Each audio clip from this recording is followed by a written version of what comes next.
ये दुनिया की सबसे खूबसूरत सड़कों में से एक है। हर गर्मी यहाँ हजारों लोग ड्राइव करते हैं, पर बहुत कम लोग जानते हैं इस खूबसूरती के पीछे का गहरा सच।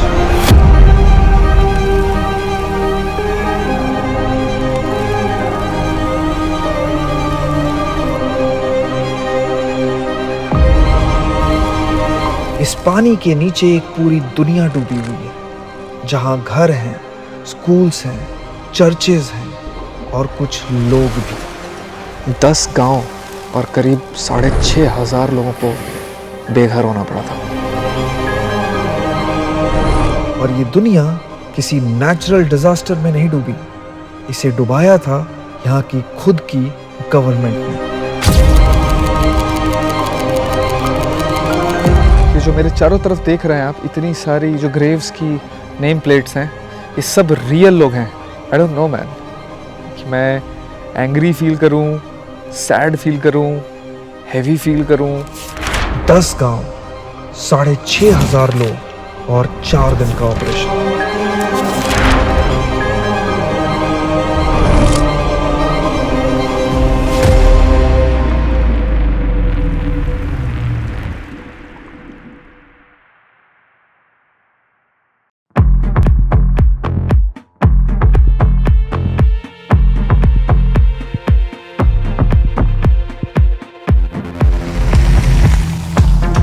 Morning, welcome back to another episode. Sorry, another series of देसी टूरिस्ट।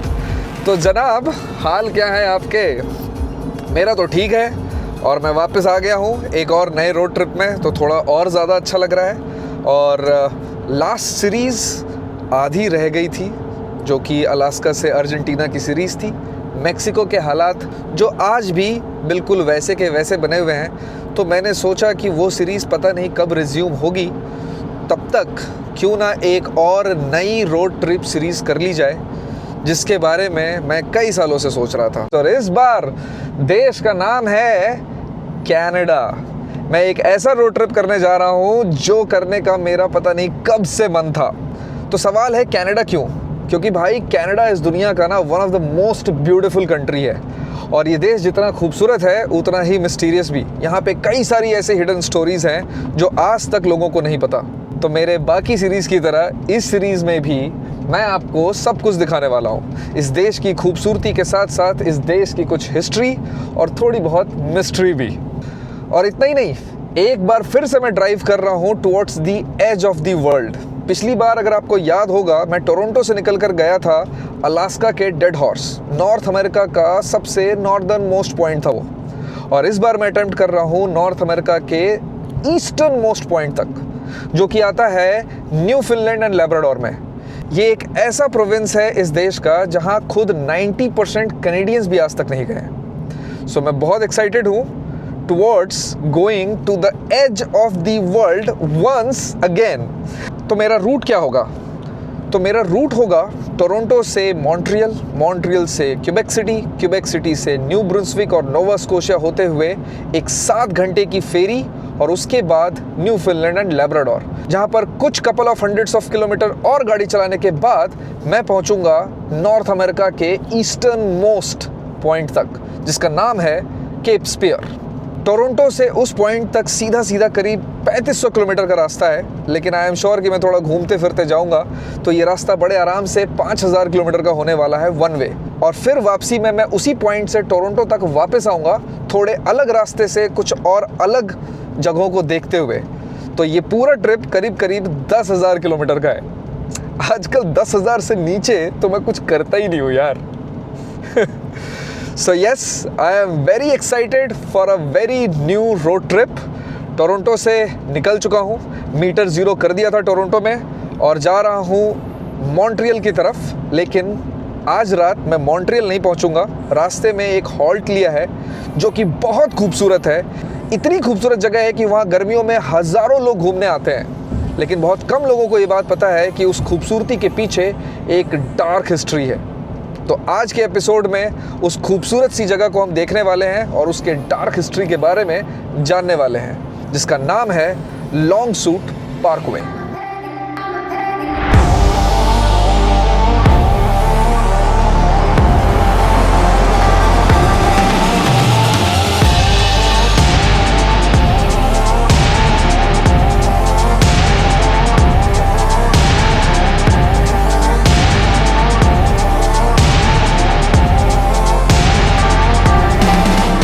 वक्त पे मैं क्रॉस कर रहा हूँ किंगस्टन से, ओंटारियो का एक छोटा सा टाउन जो कि काफ़ी खूबसूरत है और मेरे रडार में है कि अगर मुझे कनाडा में रहना पड़ा तो शायद ये वो एक शहर हो सकता है जहाँ पर मैं अपने आप को सेटल करना चाहूँगा। खूबसूरत सा शहर है। इस ट्रिप में जब मैं वापस यहाँ पर आऊँगा तो शायद मैं इस टाउन में काफ़ी वक्त रहूँ, ऐसा मैंने सोचा है। क्या होता है वो तो आगे पता चलेगा। मेरे प्लान्स कौन बनाता है मुझे खुद नहीं पता होता। इस टाउन तक तो हाईवे पर हम लोग आ गए। अभी यहाँ से हम लोग हाईवे छोड़ देंगे। यहाँ के बाद मैंने जो पॉइंट्स रखे हैं और जो रास्ता रखा अपने लिए इस ट्रिप में, वो पूरा हाईवे हटा करके नॉन हाईवे वाले रोड्स, जो कंट्री साइड रोड्स होते हैं, पुराने वाले, छोटे वाले, पतले वाले, उनसे होकर के हम गुजरेंगे, क्योंकि कहानियाँ भी वहीं पर है और देखने में भी वो खूबसूरत लगता है ना।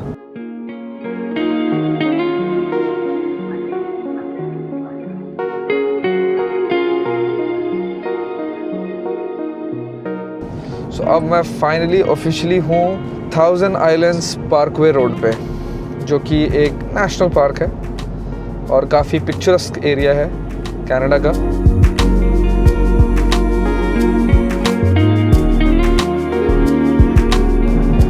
जिसको भी गलती से ऐसा लगता है ना कि कनाडा बोरिंग है तो एक बार ये 1000 आइलैंड पार्कवे से रास्ते से गाड़ी चला करके देख लो यार।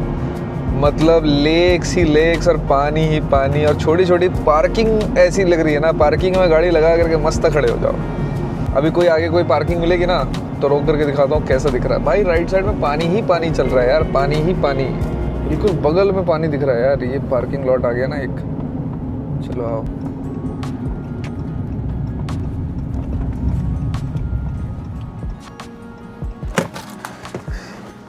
ये देखो सिंपल पार्किंग लोकेशन है एकदम रोड के बगल में।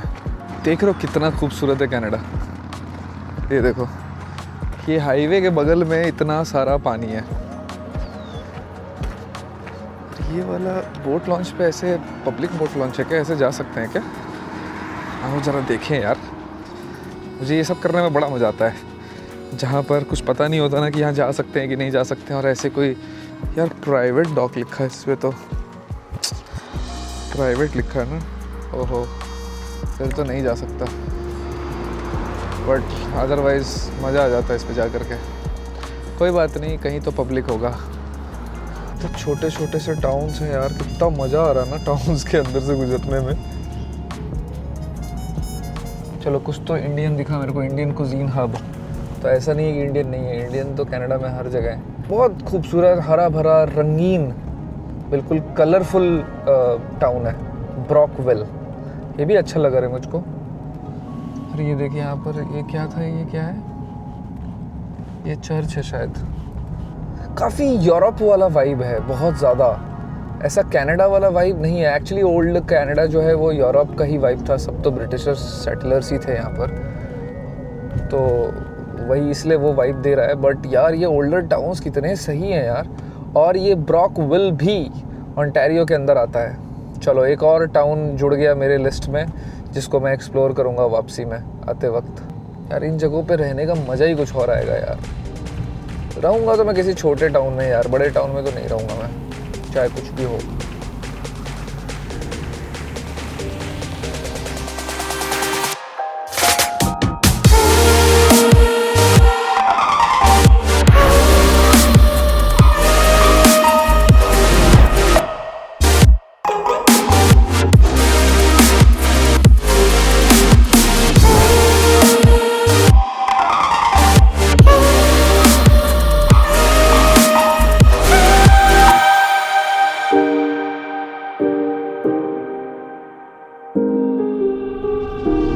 जो खूबसूरत सा रास्ता देख रहे हैं आप, ये जितना खूबसूरत दिखता है इसकी हिस्ट्री उतनी ही खौफनाक है। ये पूरा का पूरा रास्ता एक डूबे हुए गांव के ऊपर बना है और यहाँ पर 1 या 2 या 3 नहीं, पूरे के पूरे 10 गांव पानी के अंदर डूबे नहीं थे, डुबाए गए थे जानबूझकर। डैम।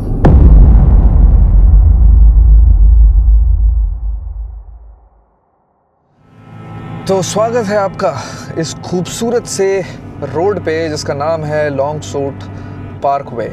बहुत ही खूबसूरत, दोनों तरफ पानी और बीच में पतली सी ये रोड। लेकिन ये जो पानी आप देख रहे हैं, इसके अंदर बहुत ही गहरे राज दबे हुए हैं। ये पार्कवे करीब 10 किलोमीटर लंबा है और कई सारे आइलैंड्स को आपस में कनेक्ट करता है और इसलिए ये काफ़ी खूबसूरत भी दिखता है। लेकिन ये जो आइलैंड्स आपको दिख रहे हैं, ये एक्चुअली में आइलैंड नहीं बल्कि हाईलैंड्स यानी हाई ग्राउंड्स हैं, जो अपनी ऊंचाई की वजह से उस फ्लड में, उस बाढ़ में डूबने से बच गए और इसलिए ये आज ये पानी के ऊपर हैं और बाकी जो कुछ भी यहाँ पर था वो सब पानी के अंदर है। तो आखिर यहाँ हुआ क्या था?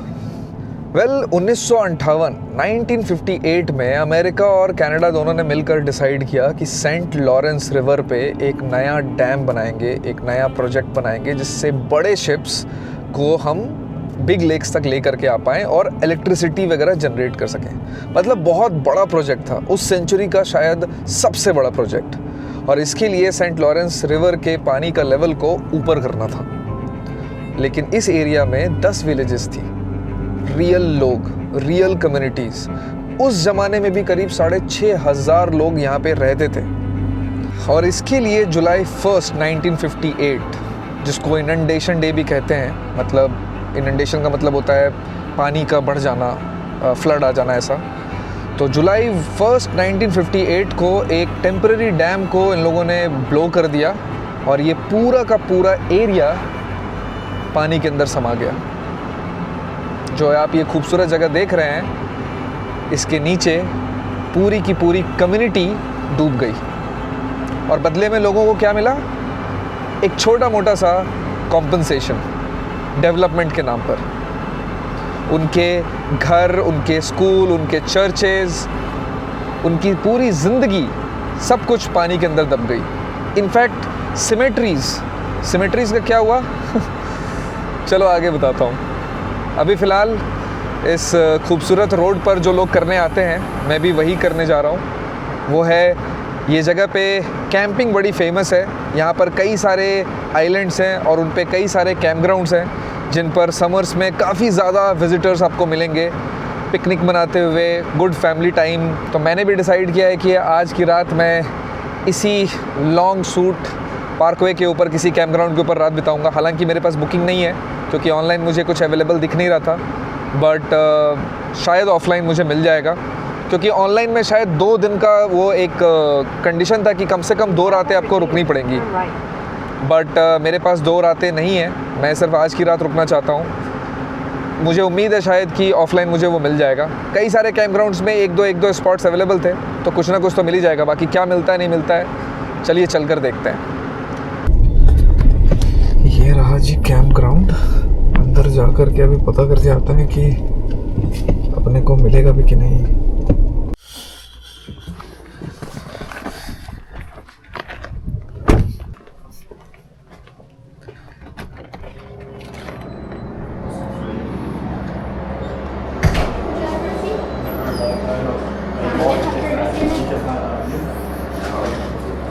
Hello, hi.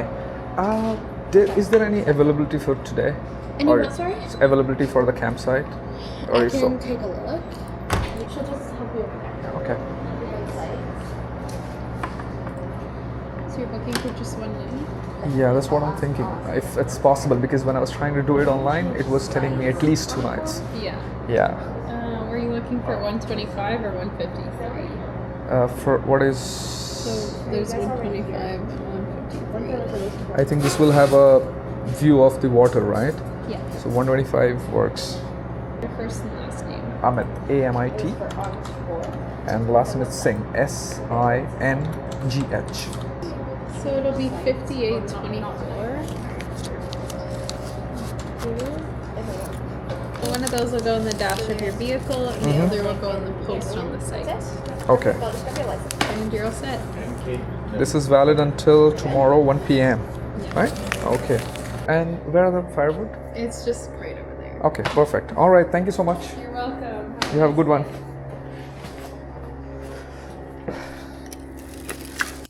लकड़ियाँ रखने के लिए मेरे पास ना इस गाड़ी में कोई ढंग की जगह नहीं है यार, मुझे यहीं रखनी पड़ती है, बट ठीक है, इट्स फाइन। मेरा स्पॉट है 125 नंबर, दी टूरिस्ट। यस, 4 बजे का चेक इन होता है और मैं आया हूँ 6 बजे। कोई ज़्यादा लेट तो नहीं आया हूँ, 5:30 ही बज रहा है। इनफैक्ट ज़्यादा लेट तो नहीं है भाई। चलो भाई चला जाए अपने कैंप स्पॉट को जरा देखा जाए जा करके। वाह यार, सब इतने मस्त मस्त अंकल लोग, देख रहे हो कितना बढ़िया कैंपिंग करते हैं यार। मार्किंग करनी चाहिए इनको, समझे? मार्किंग नहीं कर रखी है इन्होंने कि किस तरफ जा करके कौन से वाले नंबर से लेकर कौन से वाले नंबर तक कहाँ जाना है। और मैप भी ये देते नहीं है, भूल गई होगी वो लड़की मुझे या तो देना। ठीक है, तो 125 नंबर मेरे को जो मैप अपने आप वहाँ जो मैंने थोड़ा सा देखा था उससे जो मुझे समझ में आया है वो ये आया है कि यहाँ कहीं पर होना चाहिए। मेरा ये जो टर्न है ना, इस टर्न पे 125 होना चाहिए कहीं पर। 127 दिखा, ये रहा 125 सामने, यही है। ये 126 है और ये है 125। ये रहा मेरा कैंपिंग स्पॉट, और जिस पे बढ़िया वो भी है, किचन, मतलब वो पिकनिक टेबल भी है। So this is 125।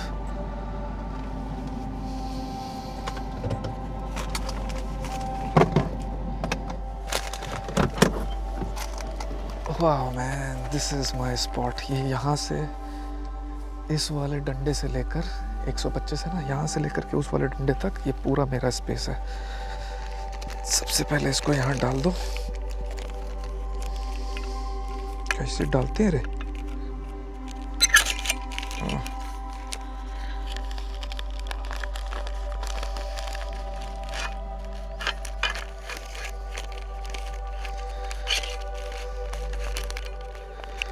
बस ऐसे डाल दो, इतना काफ़ी है कि मैं हूँ यहाँ पे।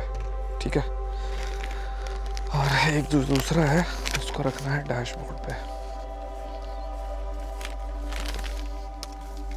ऑलराइट, तो ये है मेरा किचन, मतलब हाँ वही किचन ही बनाऊंगा इसको। और यहाँ पर मेरा फायर पिट है जहाँ पर मैं आग लगाऊंगा आज, जिसमें मैं बहुत माहिर हूँ। ठीक है, और मैं इसको खींच करके इधर भी ले आऊँगा शायद, ये टेबल को।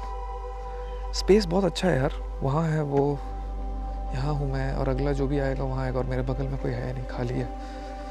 और यहाँ से लेक का एक्सेस भी है। सो या इट्स गुड एक्चुअली, नाइस। वाह, मज़ेदार यार, सही लग रहा है ना? मुझे तो बड़ा मज़ा आ रहा है। और मैंने ना मैं जानबूझ करके मैंने ये माउंट वाला कैमरा लगाया है, पता है क्यों? क्योंकि जैसे मेरे को फील आता है ना, मेरे को लगता है आप लोगों को भी देख करके बिल्कुल वैसा ही फील आएगा। ये ज़्यादा अच्छा पर्सपेक्टिव है कि नहीं, कि जैसे मैं देख रहा हूँ, जो मैं देख रहा हूँ एग्जैक्टली वो आप देख रहे हैं। मैं ऐसे कैमरा इस तरफ करके करूँगा ना तो फिर मज़ा नहीं आता है। करने के लिए मैं ये भी कर सकता हूँ, ठीक है, कि मैं ऐसे बात कर लूँ आप लोगों से, ठीक है, लेकिन इसमें ना वो आप लोगों को फील नहीं आएगा शायद जो POV में आ रहा है, ऐसा मुझे लगता है। बाकी आप लोगों का जो फीडबैक आएगा उस हिसाब से मैं चेंज कर सकता हूँ इसको कभी भी। अभी फ़िलहाल के लिए मैंने ये रखा हुआ है। और ये है सामने ये सेंट लॉरेंस रिवर, जबकि ये लेक का ही पार्ट है, लेकिन उस तरफ भी एक आइलैंड है, बीच में से लेक का ये हिस्सा जो है छोटा सा, वो ऐसे गोल गोल घूमता हुआ चला जाता है, मतलब बहता हुआ, तो इसलिए इसको रिवर कह देते हैं। तो कैंप ग्राउंड से निकल गए हम और जा रहे हैं अपने सबसे पहले पड़ाव की तरफ, जिसका नाम है अपर कनाडा विलेजेस।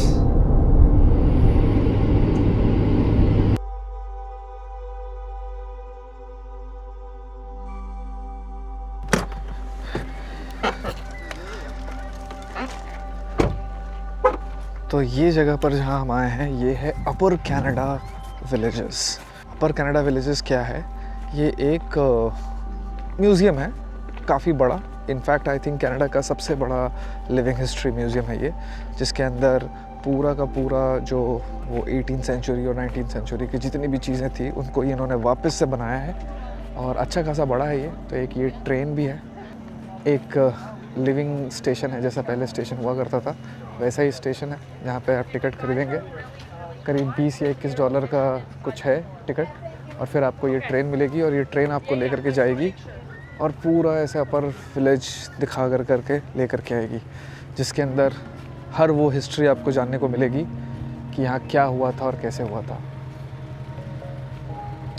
इंजन तो बड़ा अच्छा लग रहा है, 1855 से लेकर 1958 तक का स्टीम इंजन, पर ये ऑफ कोर्स नया इंजन है।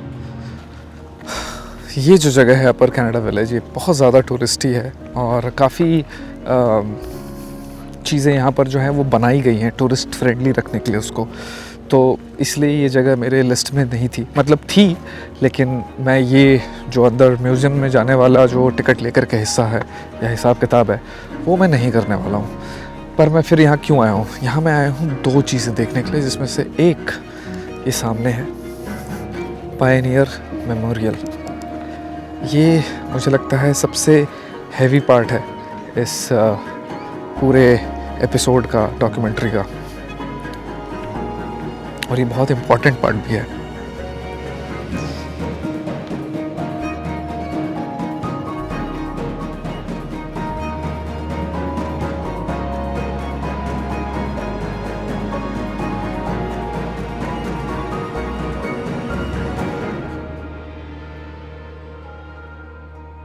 John Annable died August 13, 1863. He was 78 years old. तो मतलब 1785 में पैदा हुए थे ये। इनके बच्चे हैं एन, एल्फ्रेड एंड सेरा। तो ये जो पायनियर मेमोरियल है, जो आप ये जितने भी ये ऐसे ग्रेव्स के वो देख रहे हैं, नेम प्लेट्स यहाँ पर देख रहे हैं, ये सब एक्चुअल लोग हैं और इनकी एक्चुअल ग्रेव्स से ये निकाल कर, वहाँ से ग्रेव्स से निकाल कर यहाँ पर लाए गए, जब वो ग्रेव्स जो एक्चुअल ओरिजिनल ग्रेव्स हैं वो पानी के अंदर डूब गए, क्योंकि बहुत कम समय मिला था उनको अपनी ज़िंदगी समेट कर उस जगह को छोड़ करके कहीं और जगह पे जाने के लिए। उस दौरान बहुत कम लोग ऐसे थे जो ये रिक्वेस्ट कर पाए मैनेजमेंट से या गवर्नमेंट से कि उनके ग्रेव्स जो हैं लोगों के, उनके फैमिलीज़ के जो लोग नहीं हैं दुनिया में, उनको वहाँ से हटा कर रीलोकेट करके नए जगहों पर ले करके आया जा सके। इस मेमोरियल को बनाने का जो रीज़न है वो ये है कि जिनके भी ग्रेव्स नहीं आ पाए, उनके नेम प्लेट्स, सबके तो नहीं बट जिनके भी ला सके वो यहाँ पर ला करके उन्होंने लगाए, तो एटलीस्ट ये नेम प्लेट उनके पास है। पर एक्चुअल ग्रेव्स बहुत सारी वहीं रह गई, क्योंकि ज़्यादातर लोगों को वक्त से पता ही नहीं चला इस बात का, ताकि वो ये डिसाइड भी कर पाते या रिक्वेस्ट भी कर पाते कि उनके जो फैमिली मेम्बर्स के ग्रेव्स हैं उनको वो वहाँ से लेकर के आ सकें। ये लोगों के लिए ये ग्रेव्स बहुत इम्पॉर्टेंट होती हैं। ये लोग वहाँ पर जाकर हर साल वहाँ पर फूल चढ़ाते हैं, मतलब it's a part of their culture. इसके बिना उनकी ज़िंदगी नहीं है। It's a very important part of their life, और वही उनसे छीन लिया गया। मतलब आप ये सोचो कि कैसा लगेगा आपको कि अगर आपको एक दिन ऐसा कहा जाए कि आपके दादा दादी या जो भी रिलेटिव्स हैं वो जहाँ पर भी दफन है, वो जगह आपसे बिना पूछे पानी के अंदर डाल दी गई है, डुबा दी गई है। एक ऐसी जगह पे, एक ऐसी स्थिति में वो पहुंच गया है कि आप ज़िंदगी में अपने ज़िंदा रहते तक कभी भी उस ग्रेव को वापस दोबारा नहीं देख पाएंगे, उसको एक्सेस नहीं कर पाएंगे।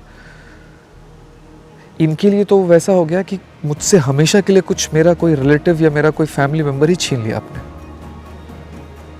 कैसा लगेगा आपको?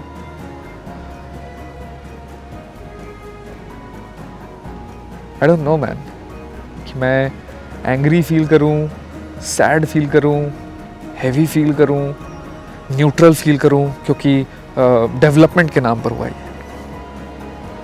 मतलब इतना कुछ करने के बाद, आपसे इतना सब कुछ छीनने के बाद आपके पास आकर के बस इतना कहा जाए, सॉरी, डेवलपमेंट के लिए ये ज़रूरी है।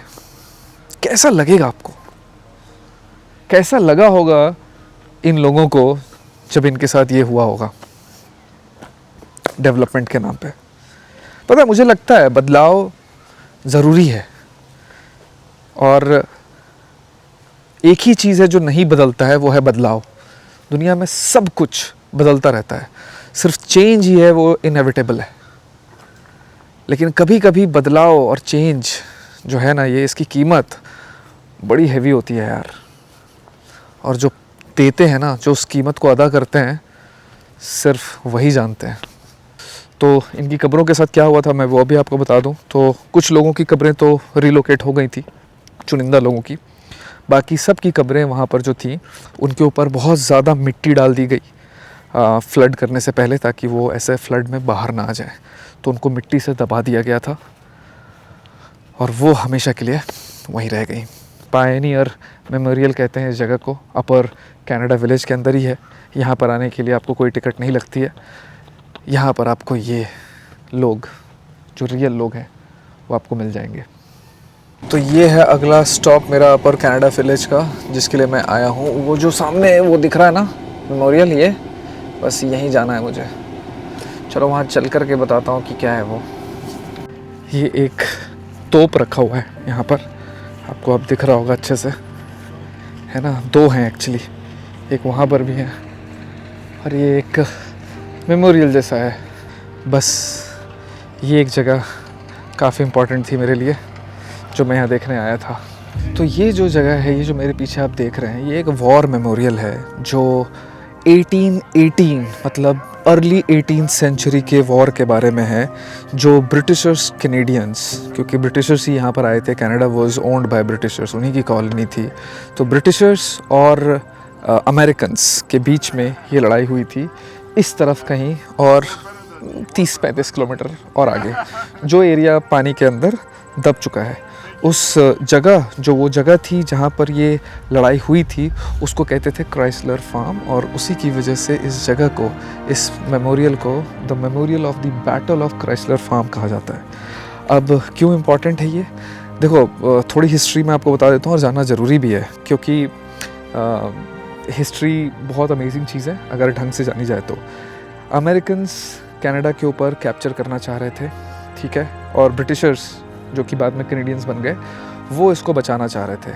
तो 18वीं सेंचुरी जो थी ना, अर्ली 18th सेंचुरी में कनाडा और अमेरिका के बीच में कई सारी लड़ाइयाँ हुई थी, और फाइनली 1818 से लेकर के 1846 के बीच में 49th पैरेलल, जो ये इंटरनेशनल बाउंड्री बनी थी, वो भी बनी थी। और मतलब करीब करीब अमेरिका और कनाडा दोनों अलग अलग हो गए थे, और उन्होंने अपनी अपनी इंटरनेशनल बाउंड्रीज बना ली थी 18th सेंचुरी में।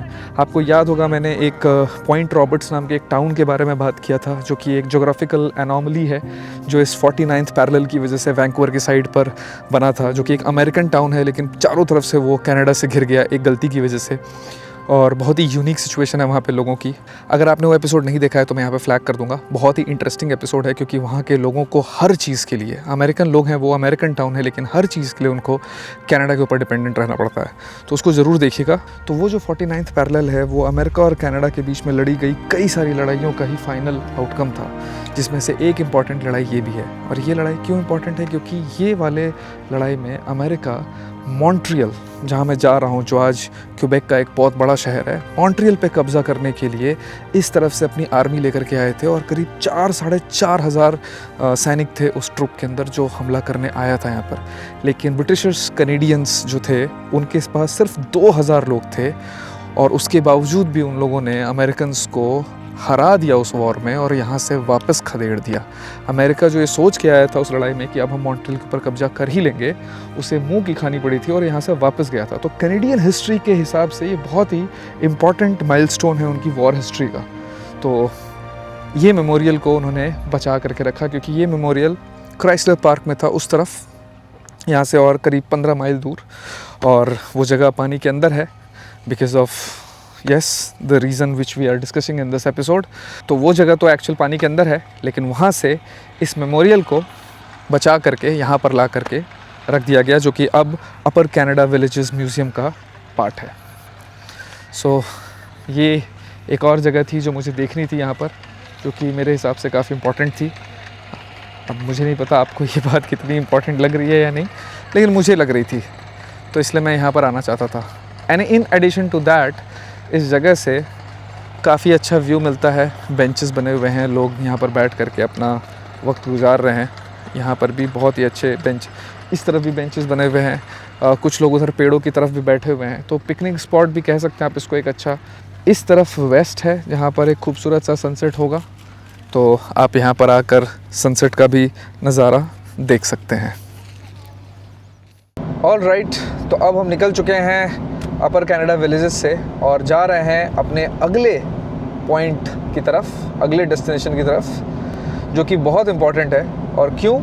क्योंकि अभी तक जितना भी हमने जाना इन लॉस्ट विलेजेस के बारे में, जो भी ये डूब गए हैं पानी के अंदर, मेरी बड़ी ज़्यादा क्यूरियोसिटी थी कि वहाँ पर एक्चुअली में लोग कैसे रहते थे, उनके घर, स्कूल, चर्चेज़, आम जिंदगी कैसी थी वहाँ पर। और ये जानने का भी एक तरीका है हमारे पास, क्योंकि कुछ अमेजिंग लोग और उनके अमेजिंग एफर्ट्स की वजह से कुछ बहुत सारे ऐसे ओरिजिनल आर्टिफैक्ट्स और ओरिजिनल चीज़ें जो उस ज़माने में उस गाँव में रहती थी, वहाँ से उठा करके रीलोकेट करके उनको प्रिजर्व करके यहाँ पर ला कर रखा गया है फॉर पब्लिक व्यूइंग। और सबसे बेस्ट पार्ट, वहाँ पर उनको देखने के लिए कोई पैसे नहीं लगते। सो चलते हैं उस कमाल की जगह पे जिसका नाम है लॉस्ट विलेजेस म्यूज़ियम, जो यहाँ से यानी अपर कनाडा विलेज से सिर्फ 10-15 मिनट की ड्राइव है।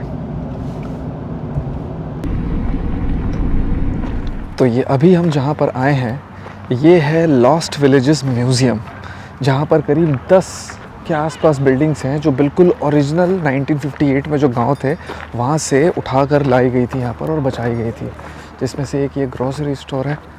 और मुझे मेरा बड़ा इंटरेस्ट है इसमें, जिसके बारे में मैंने पढ़ा भी था। तो सबसे पहले इसको देखते हैं। सो ये है मुलिनेट स्टेशन। ये जो आप देख रहे हैं ना, ये रेड वाली बिल्डिंग, ये है स्टेशन जो 1958 में पूरी ये जो कम्युनिटी थी लॉस्ट विलेजेस वाली, जितने भी यहाँ पर शहर थे, छोटे छोटे टाउन्स थे एक्चुअली, उन सब को ये केटर करती थी। और 1958 में जो स्टीम इंजन चलता था, यहाँ पर ये सारी डिटेल यहाँ पर दे के भी रखा है कि 1958 में Canada's oldest steam trains were still active and serving the communities of Mille Roches, Moulinette, Wales, Farran's Point and Aultsville for over 103 years. 100 से भी ज़्यादा सालों तक ये रेलवे स्टेशन और स्टीम इंजन जो है वो लॉस्ट विलेजेस वाला जो एरिया था उसको ट्रेन की सर्विसेज प्रोवाइड कर रहा था। और ये सर्विसेज एंड हुई एग्जैक्टली 1958 में because of this relocation. Wow, आओ चलो अंदर से देखते हैं यार ज़रा इसको।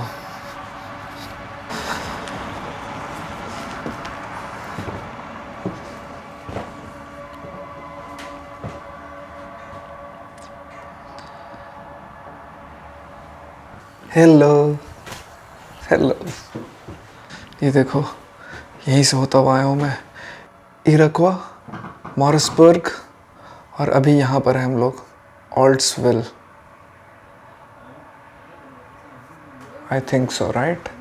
लॉन्ग सॉल्ट पार्क वे, ये नहीं, हम लोग यहाँ हैं, मुलिनेट, यहाँ पर हैं हम लोग। सो इरक्वा, मॉरिसबर्ग, ऑल्ट्सविल, फेरेंस पॉइंट, वेल्स एंड मुलिनेट। ये देखो, ये ओरिजिनल फ़ोटोज़ हैं स्टेशंस की। माइल रोचेस का स्टेशन थोड़ा बड़ा था, मुलिनेट का इतना बड़ा था, फेरेंस पॉइंट का भी ऐसा ही था, वेल्स का भी थोड़ा बड़ा था। तो ये जो अभी हम जिसके अंदर खड़े हैं, ये मुलिनेट का है, एक्चुअल स्टेशन है जिसके अंदर हम खड़े हैं। कुछ ओरिजिनल प्रिजर्व्ड है, बिल्कुल ओरिजिनल। सारी कुर्सियाँ भी जो उस वक्त पे यूज़ होती थी, 150 साल पुरानी चीज़ें हम देख रहे हैं। नहीं, 1958 मतलब कितना हो गया, करीब 80 साल हो गए ना,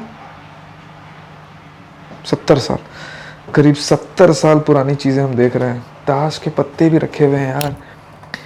ये ताश के पत्ते उस ज़माने के हैं जो वो खेलते थे, मतलब जब ट्रेन नहीं आती होगी तो यहाँ बैठ करके ट्रेन वाले लोग खेलते होंगे ताश के पत्ते।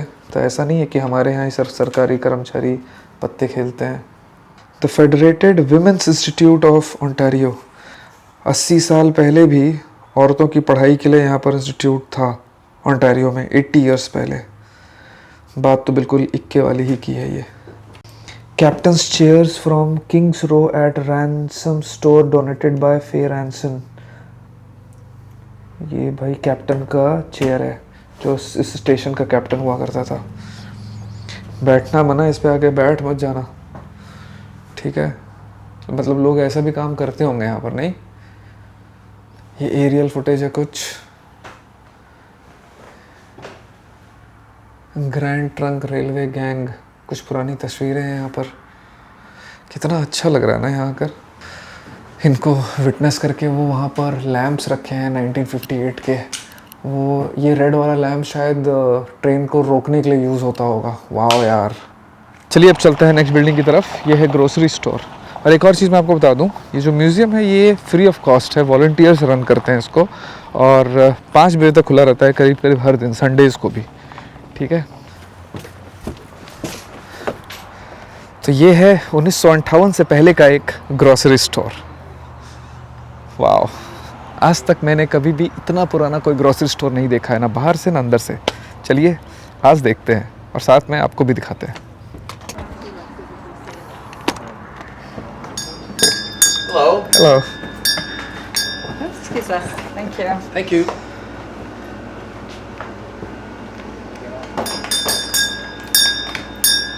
Oh wow. So is this like a original store Yes. which was in 1958? Yes, before 1958. Before 1958. Oh, so is the stuff also from 1958? Some of it, yes. Some of it is stand-ins, but most of the stuff you see here is from the Lost Villages or is in some way tied to it. We've set up this store to look like what a typical store could sell at the time. Oh wow. What is this? A cash register? Cash register, yes. Oh my 1913. god. Still works. Sure. It still works? Yeah. Oh, we don't use it. Yeah. So it still works. Oh my god. Wow. Yeah. People love this. People always ask about it. We don't use it because it only goes up to $9.99. Okay. I'm sure that at that point of time there was a big amount. A lot of money, yeah. Yeah. It was in the cents back then. Yes. So, but we can't use it anymore unless we really want to give a big discount. Yes. Is this real potato? No. No. Those are fake. 1958 से पहले की grocery shop में आपका स्वागत है। ये चम्मच रखे हैं उस वक्त के, आइसक्रीम वाले बर्तन वाली करछियाँ हैं खाना बनाने की। काफ़ी ज़्यादा खाना बनाया जाता था यार। ये मुझे नहीं पता क्या है ये, बट कुछ तो भी है। कुछ टीन के डब्बे हैं, बागवानी की चीज़ें हैं, पुराने कुछ लॉकेट्स हैं। ये आई थिंक कैंपस टाइप का कुछ है, 10-10, 15-15 डॉलर का बिक रहा है। कुछ किताबें रखी हैं लॉस्ट विलेजेस के ऊपर। ये तो डीवीडीज़ हैं। ये देखो बाल्टी रखे हैं यार, ये तो नहीं समझ में आ रहा क्या है, लेकिन ये बाल्टी देख करके तो मुझे अपना बचपन का झारखंड याद आ गया यार। झारखंड में जब मैं हॉस्टल में रहता था तो हमारे पास वो कुएं से पानी निकालते थे हम रस्सी के ऊपर नहाने के लिए, हमारे स्कूल में और हॉस्टल में। और ये वाली बाल्टी यूज़ होती थी, उसके अंदर रस्सी भी है। Want to sign our guest book? Oh yes, why not? This for a YouTube channel or something? Yeah. Cool. This is number of people? Yeah. Just one, I guess. Yes. This is a very interesting place. I'm making actually a documentary on the Lost Villages. Oh yeah. So I've been shooting since Iroquois since then, and I'm just ending the last. I'm just shooting the last part. This probably is the last part. There's so many things. I don't think even so many people don't know about it. Like I come from India, and so I'm still learning a lot of history about Canada because It's good you're doing that. You know, it's important. Oh, if you want to be somewhere, I literally believe if you want to change your future, you should know your past. Absolutely. And I've yeah. decided to be a part of this country. I really need to understand this country. Awesome. Good. Yes. Glad to hear that. Yeah. Thank you. That's awesome to hear, and I wish you luck with everything you want to do. And you're very welcome. Thank you. Thank you. Have a nice day. You too. Bye. Hello. तो ये था जी एक 1958 से पहले का grocery store. Wow. और ये है स्टुअर्ट हाउस, पूरे म्यूज़ियम का सबसे इम्पॉर्टेंट घर, क्योंकि एक तो यहाँ पर एक ही फैमिली 200 साल से ज़्यादा रही है, दूसरा ये ओंटारियो की सबसे हॉन्टेड जगहों में से एक है। इतना कि यहाँ लोग ऑफिशियली पैरानॉर्मल इन्वेस्टिगेशंस करने भी आते हैं, और इसके बावजूद भी यहाँ पर काफ़ी टूरिस्ट आते हैं, क्योंकि शायद डर से ज़्यादा लोग क्यूरियोसिटी फॉलो करते हैं, और मैं भी वही कर रहा हूँ। आइए इसे अंदर से देखते हैं। ये मेन गेस्ट रूम है जहाँ पर ये डाइनिंग टेबल है, एक सोफ़ा दिख रहा है, कुर्सी पे और बच्चा बैठा हुआ है। वाह, ये फ्रिज है 50s का यार, ऐसा फ्रिज होता था। ये क्या है? कमरा। द ग्रैनीज स्टुअर्ट्स बेडरूम, नानी माँ का कमरा है ये। क्या मस्त लग रहा है यार, क्वीन बेड होते थे पहले। नानी माँ का शीशा, अरे लैंप, ये लैंप देख के तो दिल खुश जा रहा, पकड़ने के लिए बना हुआ है यार। ये वार्डरोब वाला एरिया है, कुछ सिलाई मशीन है, एक आयरन, वो गरम करके कोयला भर के गरम करने वाला आयरन होता था पहले, गरम गरम कोयला डाल देते थे और फिर उससे आयरन करते थे। ये क्या है पता नहीं, प्रिंट, कपड़े प्रिंट करने वाला मशीन लग रहा है। ये तो आर्मर लग रहा है कोई, पता नहीं क्या है ये है living area I guess. Telephone, बड़ा लालटेन, बच्चा है, इसको क्या बोलते हैं जो बच्चे को, डोली नहीं, डोली में तो दुल्हन जाती है, बच्चे पालने में बच्चा लेटा हुआ है। सोफ़ा तो बहुत बढ़िया लग रहा है जी, उस ज़माने में ऐसा सोफ़ा होता था, क्या बात है। अंगूर भी रखे हुए हैं तब से, 50s से, नकली होंगे। वाह, घड़ी रखी है बहुत ही अच्छी सी, क्या एस्थेटिक लग रहा है यार। बहुत ही बड़ा सा एक ग्रैंड पियानो। आपको हर जगह पे ये लालटेन ज़रूर मिलेगा, देख रहे हो, मतलब लैंप। टाइपराइटर, चेयर, कुर्सियाँ, मेज, कैंची, कलम, नाखून काटने वाला सामान, सिरिंज, और ये वाला चेयर यार, बचपन में मेरे घर में भी एक ऐसी चेयर थी। ये शायद मेरे ख्याल से टेलीफोन है या फिर गाना सुनने वाला है, एक वीडियो कैमरा है। ये बैठक रूम है शायद। पोस्ट ऑफिस लिखा है यहाँ पर, कुछ एज ए म्यूज़ियम भी बना दिया इस घर को, मुझे लगता है दूसरी चीज़ें भी रख दी ला करके। ये क्या है, ऑर्डर वही लग रहा है, ये तो जज का मास्टर बेडरूम में। वाह, मस्त लग रहा है यार कमरा, कितना सही लग रहा है ना। ये पूरा स्टुअर्ट घर को इन्होंने उसका एक मिनिएचर बना करके रखा है। ये काफ़ी फेमस है ये वाला घर, मैंने रिसर्च में पढ़ा था, क्योंकि एक्चुअल फैमिली 2004 तक रही है इसमें, डिसेंडेंट्स जो हैं, जो एक्चुअल फैमिली थी। और ये वेल्स गांव में था ये पूरा घर, जो कि डूब चुका है। This is the final bedroom. यहाँ पर भी पालने में एक बच्चा है यार, बच्चा बहुत है इनके घर में। यहाँ पर भी एक क्वीन बेड है, और ये मुझे अभी तक का सबसे अच्छा कमरा लग रहा है। अगर मैं इस घर में रहता तो मैं ये वाला कमरा लेता। सब कुछ ब्लू है, और 2 शीशे हैं, एक इधर भी और एक उधर भी। वाह, दोनों शीशों में बाहें फैलाएंगे हम, है ना। एक और शीशा यहाँ पर भी है। ये क्या है, मेकअप वेकअप का सामान लग रहा है, कंघी वंगी लग रही है, पता नहीं क्या है। ये ड्रेस रखा है यहाँ पर, वेडिंग ड्रेस टॉप। अच्छा, शादियों में ये पहन के जाती थी उस ज़माने में लड़कियाँ। ग्लव्स, हाँ काफ़ी ब्रिटिश वो था ना कल्चर, ग्लव्स वगैरह पहनते थे। यहाँ बूट्स रखे हैं लड़कियों के या लड़कों का पता नहीं। एक बच्चा यहाँ भी है, बच्चे के बूट्स भी रखे हैं, कुर्सी। और यहाँ पर मेकअप का किट विट है क्या, ये रेजर है दाढ़ी वाड़ी बनाने के लिए। ये पता नहीं, शायद मस्कारा लगाने के लिए होगा क्या, पता नहीं, या फिर ट्रिमर है, पता नहीं क्या है। जूता पहनने वाला, दाढ़ी बनाने वाला, वो फोम झाग बनाने वाला, पापा जिससे करते थे बचपन में। और ऐनक यानी चश्मा। बताइए 50s में ये कमरा, कितनी कहानियाँ देखी होंगी इस कमरे ने। लोग यहाँ पर रहते थे। और ये इस पे नज़र पड़ी मेरी, ये जूता पॉलिश वाला है ना। बचपन में मेरा नाम स्कूल में कीवी बूट पॉलिश रखा था, पता है क्यों? क्योंकि मेरा कुछ भी गंदा हो जाए, जूता मेरा एकदम चमकता रहता था। बड़ी मेहनत से हॉस्टल में सुबह उठ करके सबसे पहले मैं जूते को चमकाता था, जिस पे मैं रात में क्रीम लगा के रख देता था, ब्लैक वाली, ताकि सुबह जब उसको चमकाऊँ तो और ज़्यादा शाइन मारे। स्टुअर्ट होम जो दिखाना बहुत ज़रूरी था। Let's go now. हमने एक घर देख लिया, ग्रोसरी स्टोर देख लिया, ट्रेन स्टेशन देख लिया, अब हम देखेंगे एक स्कूल। स्वागत है आपका 19वीं शताब्दी के एक स्कूल में। क्या बात है यार, ये देखो कैसे बेंचेस लगी हुई हैं। अरे यहाँ पर वो वाले चेयर्स और टेबल भी हैं जिस पर मैं बैठता था स्कूल के टाइम पे। मुझे बहुत पसंद थी ऐसी वाली चेयर्स। इसको ऐसे उठा करके बैठते थे, ये पता नहीं उठेगा कि नहीं उठेगा, लेकिन मुझे इस तरीके के चेयर्स और टेबल्स बहुत पसंद थे। मेरे स्कूल में था ऐसा, पर मेरे कुछ स्कूल्स में वैसे वाले बेंचेस भी थे और ऐसे सिंगल वाले भी हैं।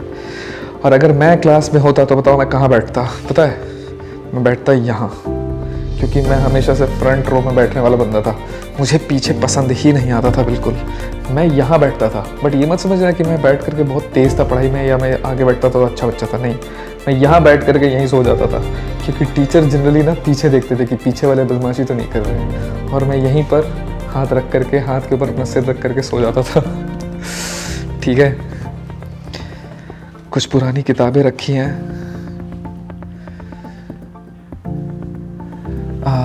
ओंटारियो का पुराना वाला फ्लैग, यूनियन जैक, और इस तरफ कॉर्नर में वो किंग्स क्राउन जो होता है ओंटारियो का, new Canada and the loyalist, दोनों का कॉम्बिनेशन। हालांकि अभी चेंज हो गया है, यूनियन जैक तो वैसे ही है, लेकिन नीचे जो वो किंग्स वो है वो चेंज होकर के, क्राउन चेंज होकर के शायद सिर्फ मेपल लीफ रह गए 3, as far as I remember. कुछ किताबें रखी हैं। एक पता नहीं इसको क्या बोलेंगे, लेकिन संभाल करके कुछ किताबें और कुछ माइलस्टोन्स टाइप पत्थरों पे लिखा हुआ है, स्कूल एंड ऑल, वो सब रखा हुआ है। 1871 मार्क्ड है इसके ऊपर। Black board, nice. एक अबैकस रखा हुआ है, कुछ रूलर्स रखे हुए हैं, ये शायद कुछ मैप्स रखे हुए हैं, और यहाँ पर ओट्स के बारे में पढ़ा रहे हैं। ये शायद वो टीचर का एरिया है जहाँ पे खड़े होकर के टीचर पढ़ाते हैं। Alright, it was good to see this school. तो अब हम निकल चुके हैं लॉस्ट विलेजेस म्यूजियम से, और अब चल रहे हैं हम टुवर्ड्स अपने कैंप ग्राउंड। अरे यार, मैं वापस आया है तो मेरा टेबल ही गायब हो गया रे। यहीं पर तो टेबल था, अभी थोड़ी देर पहले तो आया था मैं, और मुझे यहाँ पर ना अपना वो नेम प्लेट भी नहीं दिखा। हाँ देखो, ये 125 पे मैंने अपना लगाया था, वो ये उन्होंने किया क्या? मुझे लगता है पार्क वालों ने हटाया क्या? ये जाके पूछना पड़ेगा यार। ये क्या मजाक है?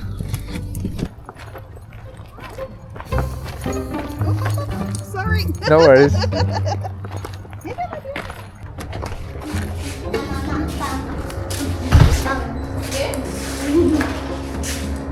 Hi, my campsite is 125. 185. 125. 125. Yeah, and I had put my this thing, like the sticker which you gave me for the, and the sticker is gone, and also the camping table, the picnic table is gone. You lost like the permit or anything? The inside on my dashboard, it's there. The one at the campsite is gone, It's gone. All right. and also the picnic table is gone. It was there. Okay. You had like left at one point? Yeah, I left to buy some groceries. Okay. Yeah. I will give you this Yeah, to okay. re-put it. Uh-huh. And you were 125? 125. 185? 125. 125. Okay. Yeah. I don't know. I could get it. I'll just make a note.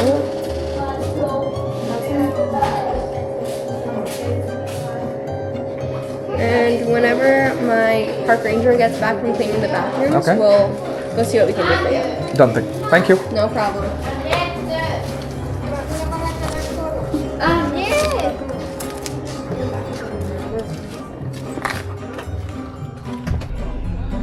चलो, table तो जब आएगा तब आएगा। फिलहाल madam ने मुझे ये दे दिया है मुझे लगाने के लिए, तो ये तो मैं लगा ही दूँ अपना। हेलो।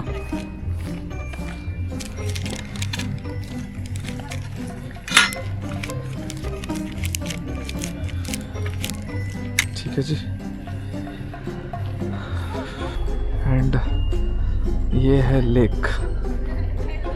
एक बार लेक का मुआयना कर लिया जाए, फिर उसके बाद सेटिंग वेटिंग करूँगा। ड्रोन की बैटरी ख़त्म हो गई है, कल के लिए चार्ज भी करनी है मुझे। So this is lake access. बढ़िया है यार, नॉट बैड। ये देखो बच्चे देखते हो यहाँ पर किस उम्र से ये सब एक्टिविटी करने लग जाते हैं। पैडल बोटिंग कर रहे हैं ये छोटे छोटे बच्चे हैं, दोनों की उम्र मुश्किल से 8-10 साल होगी।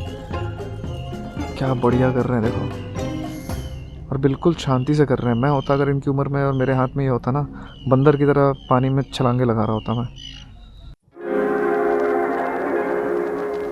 After a full day of driving, exploring, and filming, honestly, my body runs out of power before anything else.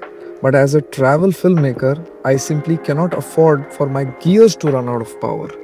Because the work doesn't end when I land the drone. I still have to back up my footage, transfer files, charge batteries, edit older videos, and continue working. Whether I'm at a campground, a park, or somewhere in the middle of nowhere. My office is wherever my Jeep is parked, and that's exactly why I always need reliable power. And that's why this has become my lifeline, the all new DJI Power 1000 Mini. It's the world's smallest 1 kilowatt hour portable power station, packing massive performance into an ultra compact 12-liter frame that weighs just 11.5 kilograms. And for an outdoor content creator like me, using DJI's exclusive SDC direct port, I can fast charge my drone batteries from 10% to 95% in just 30 minutes. It also delivers a max 1000 watt output, easily powering my high draw appliances up to 1200 watts when I'm living out of the Jeep. And look at this, it features an industry first built-in 100 watt retractable USB-C cable that pulls out when I need to edit on my MacBook and zips away clearly when I'm done.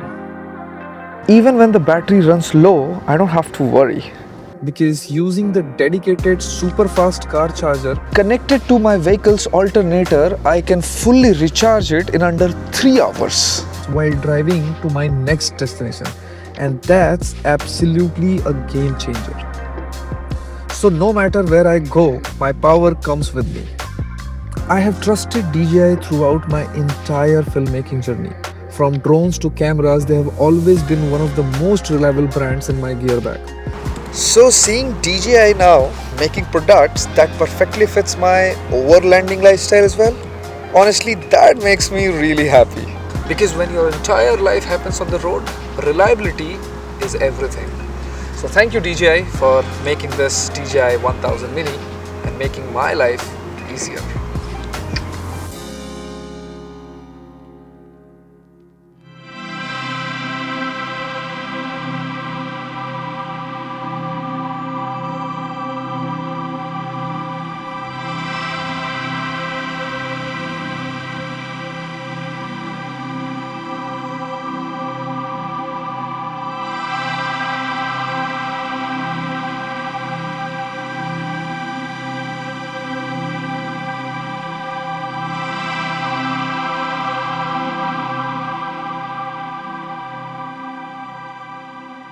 बस आज का यही है setup, हिसाब किताब।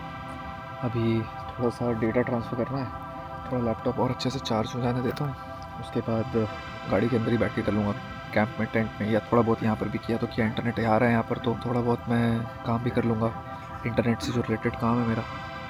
बस that's it. मुझे लगता है I am winding down for the night, और हो सकता है नींद भी आ जाए।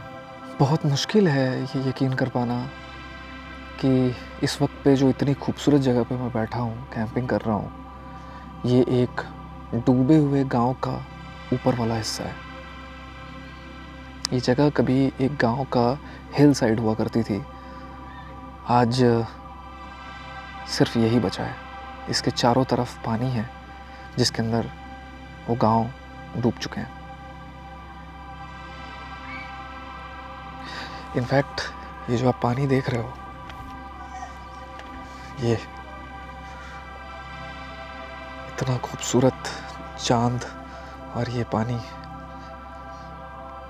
इसके अंदर, पानी के अंदर गांव डूबे हुए हैं। यकीन नहीं होता यार, कितना खूबसूरत दिख रहा है यार। देख रहे हो ये लेक, ऊपर चांद, फिर नीचे चांद का रिफ्लेक्शन। कोई कह सकता है कि इतने खूबसूरत जगह की इतनी भयानक हिस्ट्री होगी। तो थोड़ी देर यहाँ से टेंट में बैठ के काम करूँगा।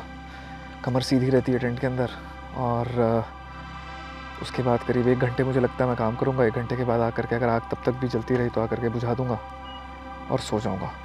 तो अभी अब यहाँ से कहने और दिखाने के लिए कुछ है नहीं, तो मिलता हूँ मैं आपसे कल सुबह।